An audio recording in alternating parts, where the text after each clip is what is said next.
Donald Trump को अभी America के राष्ट्रपति की कुर्सी पर बैठे मुश्किल से 1 महीना बीता है और उनके फैसलों ने कई देशों को चिंता में डाल दिया।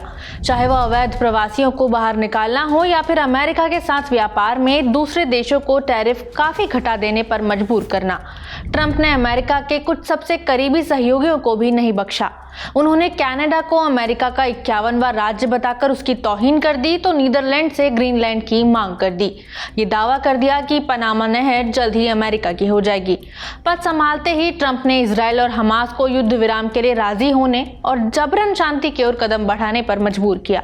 यूक्रेन युद्ध के मामले में ट्रंप ने अपने नाटो के सहयोगियों को दरकिनार कर दिया और जल्दी समाधान के लिए सीधे रूस से बातचीत की। इसलिए भारत के प्रधानमंत्री नरेंद्र मोदी 13 फरवरी को जब ट्रंप से मुलाकात के लिए विदेश मंत्री एस जयशंकर और राष्ट्रीय सुरक्षा सलाहकार अजीत के डोभाल के साथ निकले तो वो मायूस होकर खाली हाथ लौटना नहीं चाहते थे। भारतीय प्रतिनिधिमंडल को पता था कि ट्रंप मनमौजी हैं और उनके साथ बर्ताव में बेहद सतर्कता और चतुराई से पेश आना होगा। इंडिया टुडे मैगजीन में छपी इस हफ्ते की कवर स्टोरी के जरिए समझेंगे कि अमेरिका के साथ भारत के इस सतर्कता भरे सौदे में क्या जोखिम है और ये कितना कारगर साबित हो सकता है। नमस्ते, मेरा नाम खुशबू है और आप देख रहे हैं इंडिया टुडे हिंदी। ट्रंप ने जैसे भारत पर भारी टैरिफ की मार की, उससे मोदी सरकार के पास जवाब में अमेरिकी आयात पर भारी टैरिफ लगाने या वर्ल्ड ट्रेड ऑर्गेनाइजेशन का दरवाजा खटखटाने या फिर दोनों ही करने का ऑप्शन था, जैसा ट्रंप 1.0 के दौरान किया गया था। तब दोनों देशों के बीच टैरिफ को लेकर जंग शुरू हो गई थी। हालांकि प्रधानमंत्री मोदी ने ट्रंप के पहले कार्यकाल में हाथ बढ़ाया और दोनों के बीच रिश्ता बैठ गया।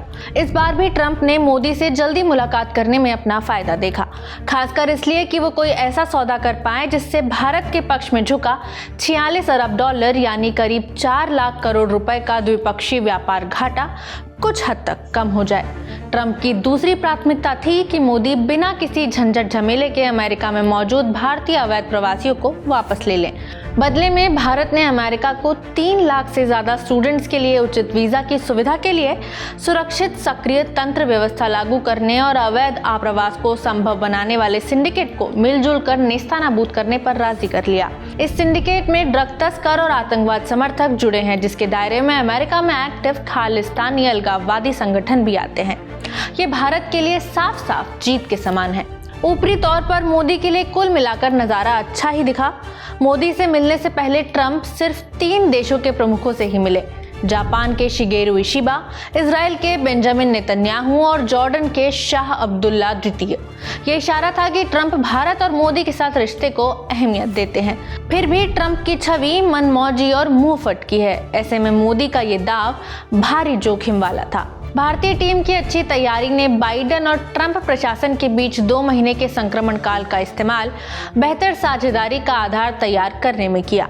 बाइडेन प्रशासन ने ट्रंप को कमान सौंपने से हफ्ते भर पहले 3 भारतीय परमाणु प्रतिष्ठानों, भाभा परमाणु अनुसंधान केंद्र, इंदिरा गांधी परमाणु अनुसंधान केंद्र और इंडियन रेयर अर्थ्स पर प्रतिबंध हटा लिए थे।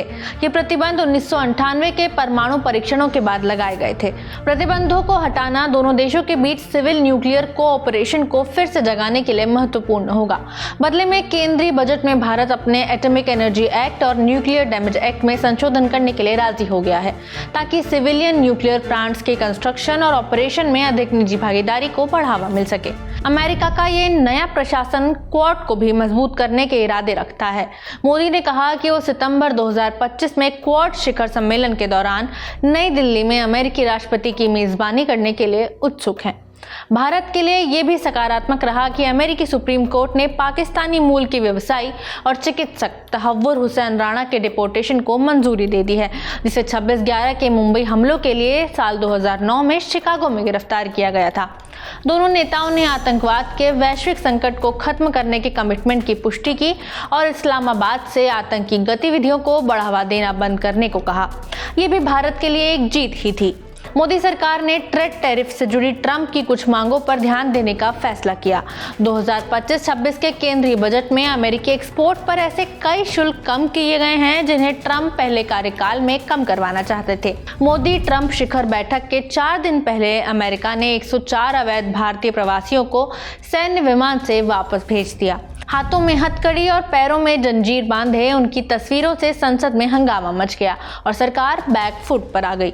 फिर 13 फरवरी की बैठक से महज 1 घंटे पहले ट्रंप ने घोषणा की कि वो अमेरिका के साथ व्यापार करने वाले तमाम देशों पर रेसिप्रोकल टैरिफ यानी उस देश के शुल्कों के बराबर शुल्क लगा रहे हैं।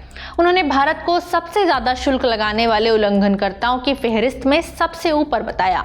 ट्रंप के साथ इस शिखर बैठक का इस्तेमाल मोदी खालिस व्यापार और शुल्कों पर ध्यान देने के बजाय अगले 4 सालों में दोनों देशों के रिश्ते का एजेंडा तय करने के लिए किया। ये व्यापार, रक्षा, ऊर्जा और टेक्नोलॉजी में सहयोग बढ़ाने के लिए करार था। इस करार को नाम दिया गया 21वीं सदी के लिए अमेरिका भारत कॉम्पैक्ट। व्यापार और शुल्कों के मामले में भारतीय पक्ष चाहता था कि अमेरिका ही बताए कि वो कौन से स्ट्रक्चर के बारे में सोच रहे हैं। ट्रंप की दिलचस्पी राजस्व में है या घाटा कम करने पर। हालांकि भारत कुल व्यापार को बढ़ाते हुए घाटा कम करने पर जोर दे रहा था। लिहाजा मोदी और ट्रंप मिशन 500 के नाम से एक लक्ष्य तय करने को राजी हुए, जिसमें दो तरफा व्यापार मौजूदा 194 अरब डॉलर से बढ़ाकर साल 2030 तक 500 अरब डॉलर पर पहुंचाना है। एक अधिकारी कहते हैं इससे भारतीय फर्मों के लिए अगले 1 साल में 100 अरब डॉलर यानी करीब 8 लाख करोड़ रुपए के कारोबारी अवसर खुलने चाहिए, जिनसे अमेरिका की तरफ से संभावित रूप से थोपी जाने वाली प्रतिबंधात्मक व्यापार नीतियों की काफी ज्यादा भरपाई हो जाएगी। हालांकि भारत की उम्मीद से इतर ट्रंप ने ये जरूर साफ कर दिया कि वो रेसिप्रोकल टैरिफ के मामले में भारत को छूट देने के लिए तैयार नहीं है। वैश्विक निवेश बैंकिंग फर्म गोल्डमैन सैक्स का अनुमान है कि ट्रंप के पारस्परिक शुल्क का भारत पर 3 तरह से असर पड़ सकता है: देश के स्तर पर, उत्पाद के स्तर पर और नॉन टैरिफ बैरियर के जरिए, जिसके नतीजन भारत को अपने 38 खरब डॉलर यानी 325 लाख करोड़ रुपए जीडीपी के 0.1% से 0.6% के बीच नुकसान हो सकता है। हालांकि भारतीय अधिकारियों का कहना है कि इस असर का अध्ययन अलग थलग नहीं किया जा सकता, क्योंकि ये दूसरे देशों पर भी लागू होंगे और चीन सरीखे कुछ देशों पर तो और भी ज्यादा असर पड़ेगा। इसकी बदौलत भारत दूसरी वस्तुओं और सेवाओं में ज्यादा कॉम्पिटिटिव बन सकेगा और एक्सपोर्ट के ज्यादा व्यापक विस्तार को हथियाने की स्थिति में आ सकेगा। इस बीच प्लान बी के तहत भारत दो तरफा व्यापार समझौते के पहले भाग को तेजी से आगे बढ़ाने की तैयारी कर रहा है। मोदी के पास मोलभाव का एक और पत्ता था। ट्रंप चाहते थे कि भारत अमेरिका से कच्चे तेल और लिक्विड नेचुरल गैस की खरीद बढ़ाए। मोदी ट्रंप शिखर बैठक के बाद भारत अमेरिका को कच्चे तेल और लिक्विड नेचुरल गैस का लीडिंग सप्लायर बनाने पर राजी हो गया है।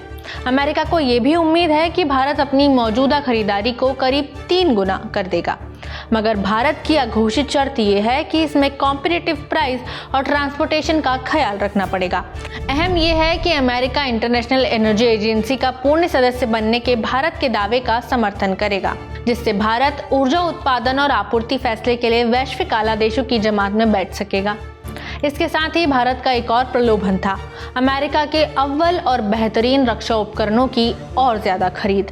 मोदी के साथ मुलाकात में ट्रंप ने अमेरिका की जैवलिन एंटी टैंक गाइडेड मिसाइलों और स्ट्राइकर लड़ाकू वाहनों के को प्रोडक्शन की पेशकश की और भारत के लिए 5वीं पीढ़ी के लड़ाकू विमान और समुद्रगत प्रणालियां जारी करने की समीक्षा करने को भी राजी हो गए।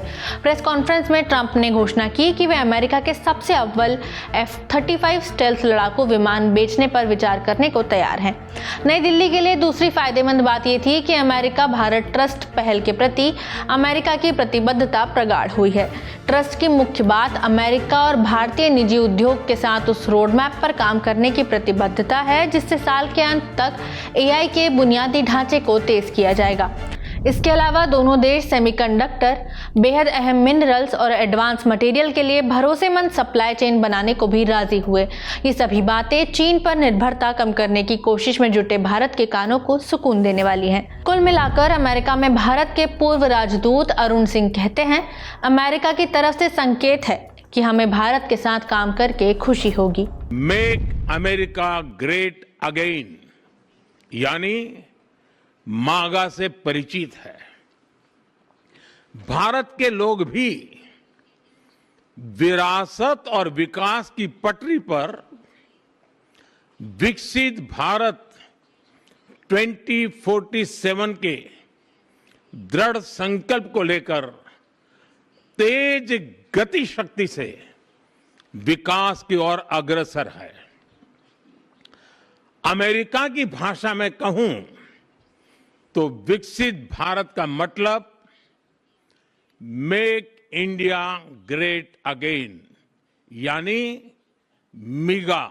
जब अमेरिका और भारत साथ मिलकर काम करते हैं, यानी मागा, मागा प्लस मिगा, तब बन जाता है मेगा पार्टनरशिप फॉर प्रॉस्पेरिटी। अब भारत के हित में यही है कि वो इस साहसी नए सौदे को अधिकतम ऊंचाई पर ले जाए और नुकसान को न्यूनतम स्तर पर लाए। भारत अमेरिका की इस डील के फायदे नुकसान के बारे में आप क्या सोचते हैं, हमें कमेंट बॉक्स में बता सकते हैं। इस कवर स्टोरी में इतना ही, शुक्रिया। इसी तरह की तसल्ली से भरी हुई एक्सक्लूसिव रिपोर्ट्स देखने के लिए सब्सक्राइब करें इंडिया टुडे हिंदी का यूट्यूब चैनल और बेल आइकन जरूर प्रेस करें ताकि वीडियो अपलोड होते ही आपको खबर हो जाए।